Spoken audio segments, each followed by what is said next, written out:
It's pretty clear that Novak Djokovic arrived in Australia believing that he had all the documents and support required to enter the country and compete. How did it get this far before it hit a problem? Who is at fault? Well, it's clearly an issue for every traveller who comes into Australia to make sure that they have the proper documentation.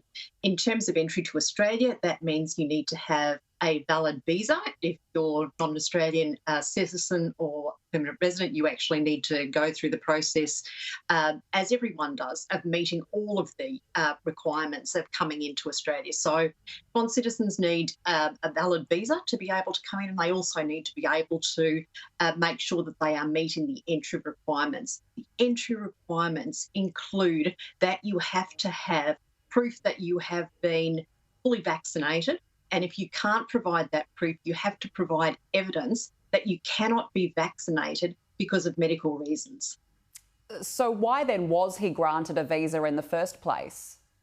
They're entirely separate processes. So to enter Australia, you need both. You actually need the visa, which is determined quite separately, and then you have to meet the entry requirements. And it's the entry requirements that require that you are fully vaccinated or you have a medical clearance to say that you cannot be vaccinated for medical reasons. So I know that people are putting the two issues together, but the visa application process and the granting of a visa is very separate to the additional entry requirements that every traveller needs to meet to be able to enter Australia. So in this case, Minister, just to clarify, he has not met the medical reasons why he couldn't be vaccinated. Is that correct? Australian Border Force made it very clear when they issued their statement that he had not met the entry requirements for Australia. What are the rules surrounding whether a visa is cancelled? If Novak Djokovic is unsuccessful in his court challenge, if his visa is then cancelled, is it the case that he could be subject to a re-entry ban? Look, under the law, it is absolutely open that someone who's had their visa cancelled may be unable to re-enter the country for a period of up to 3 years. So, yes, that is absolutely open. It clearly depends on the circumstances. They would be determined at some time in the future if an individual had their visa cancelled and then sought to enter Australia at a later date. Minister, this is playing out quite publicly on the world stage, but obviously in Serbia, their president, their prime minister have weighed in. Novak Djokovic's dad has claimed that Novak is being held captive. How embarrassing is this for Australia on the world stage?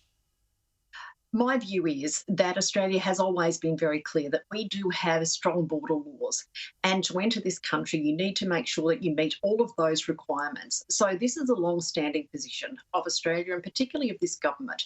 So we have been clear what those entry requirements are, and we make no apology for the fact that we are prepared to uphold them. There are many other players who have entered Australia under the same application. Are you investigating any other players? We certainly are. So Australian Border Force is undertaking those investigations now. When those investigations are concluded, I'm sure that I will be briefed on that, but I am absolutely confident that the Australian Border Force will take exact and appropriate steps that need to be taken if it actually finds through the course of its investigations that there are people here who have not met the entry requirements to be here. You always knew that this was going to be a high-profile case when it comes to Novak Djokovic. Was he treated differently to other players who entered Australia? Not from Australian Border Force's perspective, as far as I'm aware.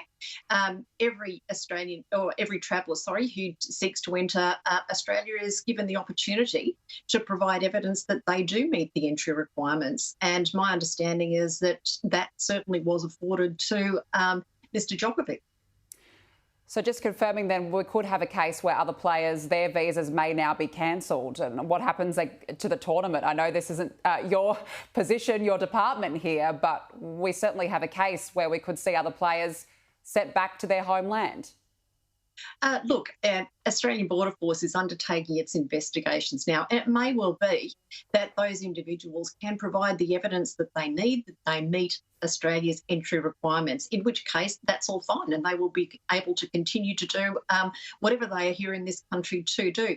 But if they don't meet Australia's entry requirements and they cannot prove that they meet Australia's entry requirements, then Border Force will take the appropriate action. Home Affairs Minister Karen Andrews, we have to leave it there. Thank you so much for joining us this morning. Pleasure. Thank you.